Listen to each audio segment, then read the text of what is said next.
إذا في بطولة كوبا أمريكا المقامة في الولايات المتحدة الأمريكية، تمكن المنتخب الأرجنتيني من العبور إلى المباراة النهائية متجاوزا المنتخب الكندي بهدفين مقابل لا شيء. مباراة تسيدها المنتخب الأرجنتيني، أضاع العديد من الفرص وتمكن من تسجيل هدفين عن طريق ألفاريز وميسي، مع أن هدف ميسي هدف غريب عجيب.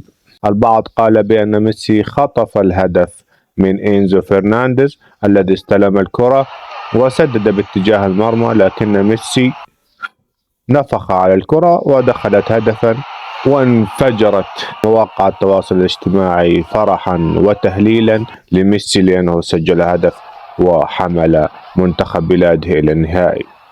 لكن في الجهة المقابلة الهدف هدف، سواء بنفخة سواء بلمسة سواء برمشة، المهم أن ميسي سجل هدفه التاسع بعد 100 مع منتخبه الوطني.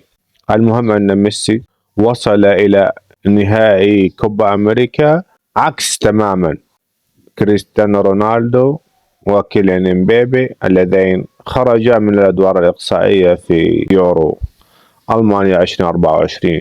هذا الكلام ليس وجهة نظري، هذا الكلام بين جمهورين منقسمين، جمهور ميسي وجمهور كريستيانو رونالدو، والآن ظهر لنا جمهور كيليان امبابي. المهم المنتخب الأرجنتيني تمكن من تحقيق الفوز على المنتخب الكندي، سيواجه في النهائي إما الأورغواي أو كولومبيا. ميسي تحصل على جائزة الأفضل في المباراة، ميسي احتفل مع اللاعبين، ميسي بدا سعيدا مسرورا. وفي هذه اللقطة نرى كيف اللاعب الكندي يطلب قميص ميسي، لكن ميسي أخبره بأن زميله الآخر طلب القميص قبله، وبالفعل منح القميص للاعب المنتخب الكندي. وكذلك شاهدنا صورة لميسي مع لامين يامال وداني أولمو. يامال الذي توهج بالأمس وسجل هدفا جميلا خارقا رائعا أمام المنتخب الفرنسي، وبعدها سجل داني أولمو هدفا للمنتخب الإسباني، وبهذين الهدفين تأهل المنتخب الإسباني إلى نهائي اليورو. البعض يقول هذا بعض من ميسي، هذه رشة سحر من ميسي.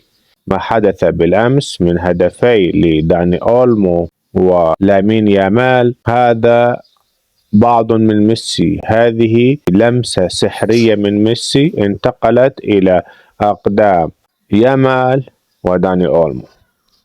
أنتم ما رأيكم في هذا الكلام؟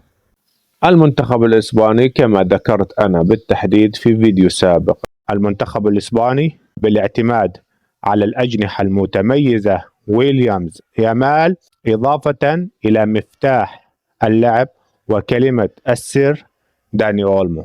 داني أولمو اليوم هو الذي سيقود الماتادور الإسباني إلى النهائي. المنتخب الإسباني كان الأقرب إلى التأهل وهذا ما تحقق. المنتخب الفرنسي لم يقدم أي شيء يذكر، حتى مبابي الذي كانت تعول عليه الجماهير الفرنسية الذي لم يظهر بالمستوى المطلوب. فقط في بداية المباراة تمكن من إرسال كرة عرضية إلى رأس أمواني الذي تمكن من إيداع الكرة شباك المنتخب الإسباني، لكن هذا التقدم لم يدم طويلا، والمنتخب الإسباني ظل متماسكا، ظل هادئا حتى تمكن يامال من إدراك التعادل بتسديدة جميلة جدا لا يمكن وصفها. استلام، مراوغة في اليسار، وتسديدة في أقصى الزاوية سكنت الشباك الفرنسية معلنة هدف التعادل للمنتخب الإسباني. بعدها بدقائق معدودة فقط جاء الدور على داني أولمو. داني أولمو الذي تحدثت في فيديو سابق بأنه سيكون هو المفتاح وكلمة السر لتأهل المنتخب الإسباني، وكلمة السر داني أولمو. داني أولمو اليوم هو الذي سيقود الماتادور الإسباني إلى النهائي.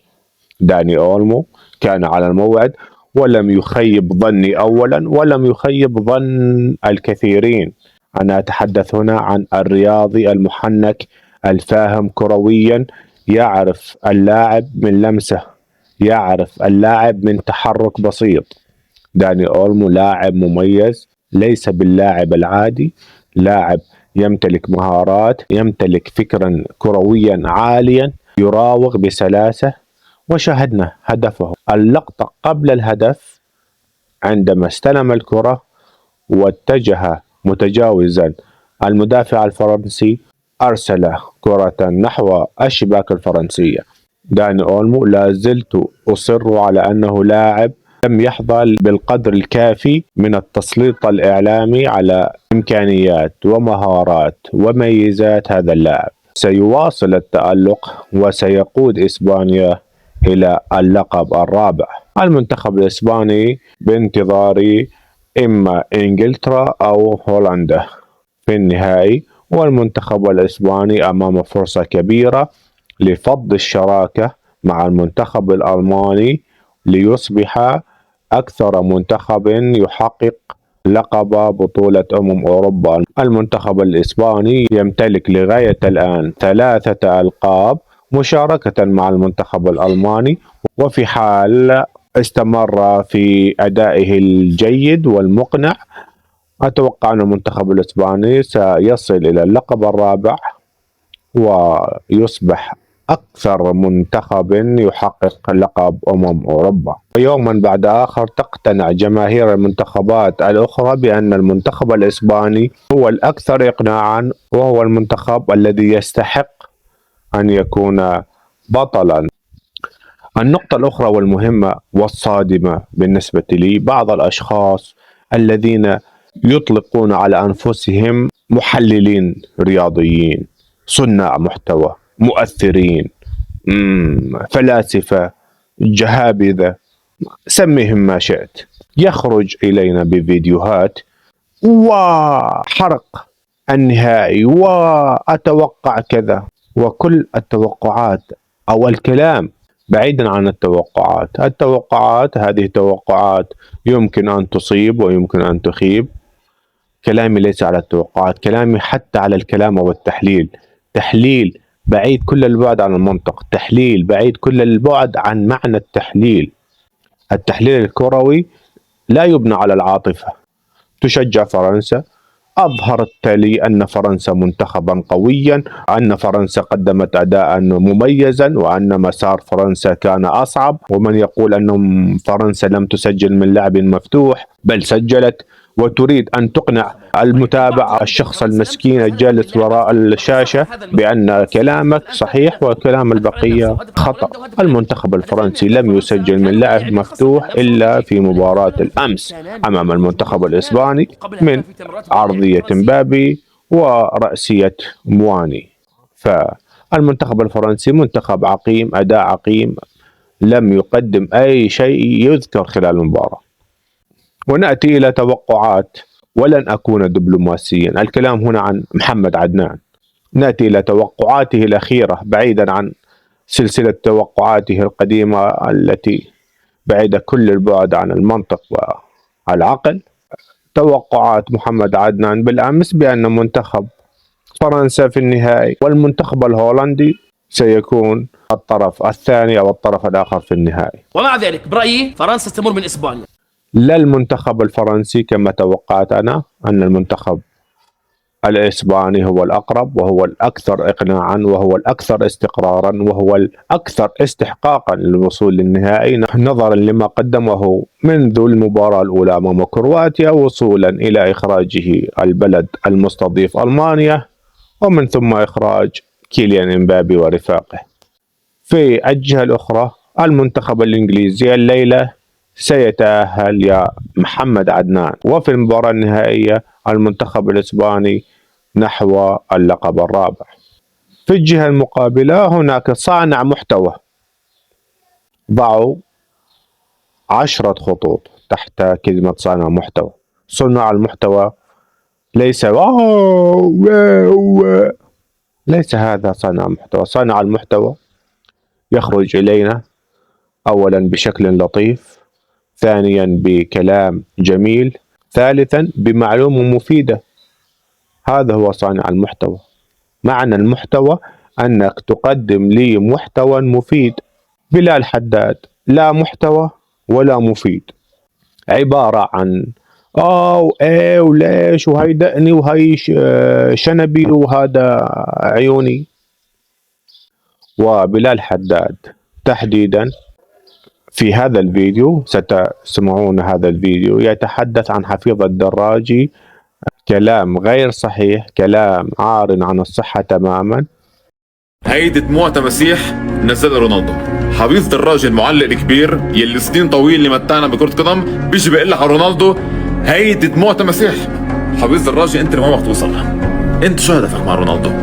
انت ما زودتها، انت تخطيت الحدود، انت تخطيت الحدود وطلعت عن السيطرة، انت طلعت عن السيطرة كليا. هيدي دموع تماسيح، هيدي دموع تماسيح يا حفيظ، هيدي دموع تماسيح.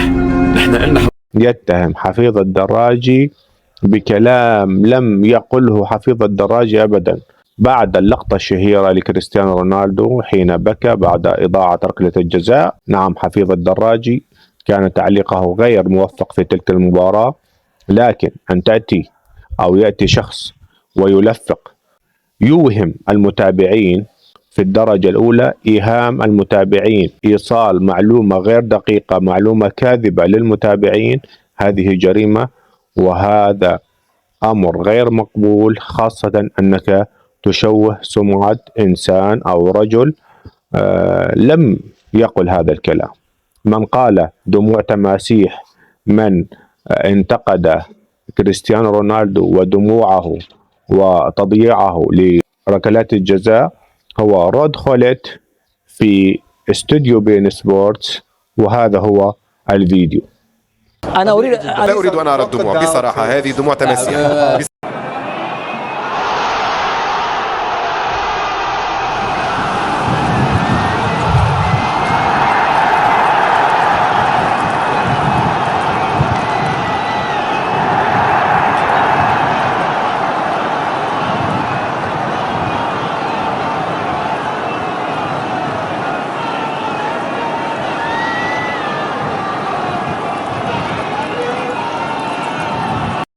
Este diario español Marca no puede estar enojado, no puede estar desilusionado por la eliminación de su país, de Francia, que tiene que estar contento y festejando con los españoles. La verdad es que a veces estos periódicos no sé qué tienen en la cabeza para publicar este tipo de cosas. ¿Quieren generar polémica o no sé? ¿Qué dices tú?